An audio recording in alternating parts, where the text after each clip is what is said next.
Sjećam se, bio sam sa drugom, stali smo kod Borova i krenuli smo prema Odeonu.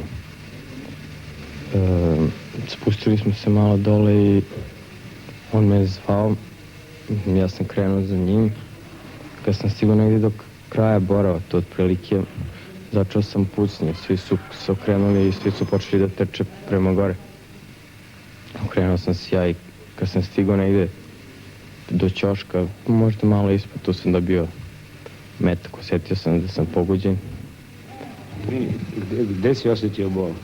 Gde si osjetio se pogođen? Leđa, a kasnije sam osjetio da otvorio sam jaknu dok sam trčao i pogledao sam i da sam krvi sa prednje strane. I onda su njih, kod 30-40 ih je bilo, poprečili celu ulicu Kneza Miloša, izvadili pištolje, svi i počeli da pucaju. Tada sam se okrenuo, ja nisam verovao da mogu da pucaju u nas, mislio sam da pucaju u vazduh. Ali nisam teo da ostanem i da gledam u njih, nego sam povukao se nazad prema maršala Tita. I bežao sam neki 10 metara možda i osjetio sam, metak mi je prošao kroz nogu. Mislim, ja nisam znao tada je prošao, ali bol u nozi i jedva sam nekako došao do Borova. Tu su mi prihvatili neki ljudi, ne znam koji.